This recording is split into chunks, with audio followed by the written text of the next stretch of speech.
Et il y a des démons, quand tu arrives comme ça, tu parles au DG, tout ce que tu lui demandes, tu donnes. Il y a des démons comme ça. Il y a des esprits, tu t'assois devant un banquier, va te faire un prêt tout de suite. C'est une faveur satanique. Il y a des gens qui sont comme ça, quand ils arrivent, ils entrent dans la banque. Bonjour. Toi-même, dans ton intelligence, toutes les études que tu as faites là, tu sais que le dossier là n'est pas bancable.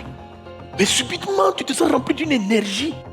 Et puis pour te dire merci comme ça, il te balance un billet. Mais le billet qu'il a envoyé là, le billet est travaillé, le billet est dangereux, le billet est maléfiquement maléfique pour qu'il ait tes faveurs. En même temps, je suis son dossier, je lui fais confiance jusqu'à ton pouvoir décisionnaire, ta signature. Parce qu'il y a un moment donné, même dans les banques là, il y a un gars qui a un pouvoir, il signe et puis il n'a pas de compte à rendre à quelqu'un. Après, plus tard, on fait son audit.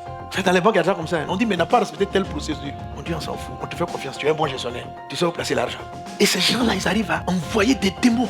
Mais vous, les enfants de Dieu, vous ne priez pas.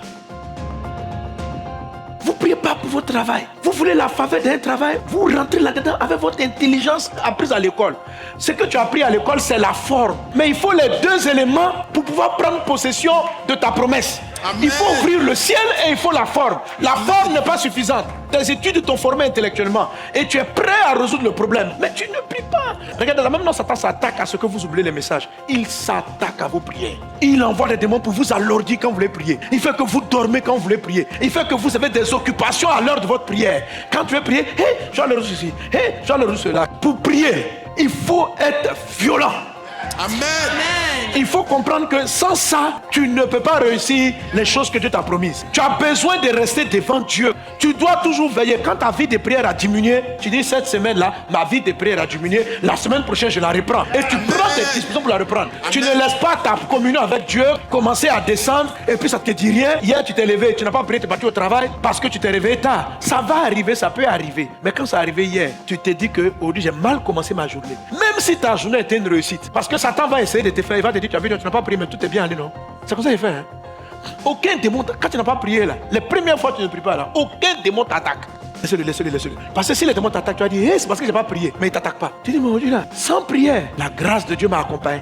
La grâce de Dieu était déjà là. Mais c'est parce que chaque jour tu es combattu. Donc il dit, laisse-le. Il faut qu'il sente que quand il ne va pas au culte le dimanche, c'est facile. Tu vois, chaque dimanche, le pasteur t'est béni. Il va te montrer que tu n'as pas besoin de ça. Et ce dimanche, tu n'as pas battu ta semaine, et waouh, tes affaires ont marché, tout a fonctionné. Donc tu finis par te dire, prier sans prier, ça fonctionne. Et il va t'éloigner de ta force. Il va t'éloigner. À un moment donné, tu fais 1 semaine sans prier, 2 semaines sans prier, 3 semaines sans prier. À un moment, tu arrives à l'église, tu vois que c'est même pas utile pour réussir. Après, tu as fermé le ciel. Maintenant, ce qu'il a envie de faire, tu vas te montrer. Ne badinez pas avec votre capacité à envoyer la chaleur de la terre vers le ciel. Amen. Ne vous laissez pas séduire.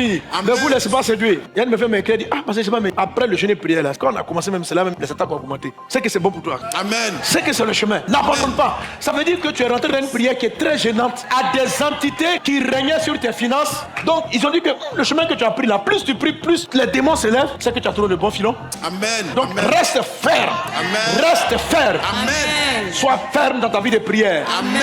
C'est pendant qu'on prie que le ciel s'ouvre. Amen. Et quel genre de prière? Les longues prières. Favorisez les longues prières. Ne prie pas 10 minutes, 5 minutes. Prends du temps, fais de longues prières. Prie pendant 1 heure. Dans la prière de 1 heure, tu vas te distraire, tu vas te reconcentrer, c'est pas grave. Reste au moins 1 heure. Le lendemain, reviens encore. Que ce soit une culture. Alléluia. Amen. Que le feu de la prière soit sur toi et qu'il demeure dans Amen. Le nom de Jésus. Amen. Amen. Amen.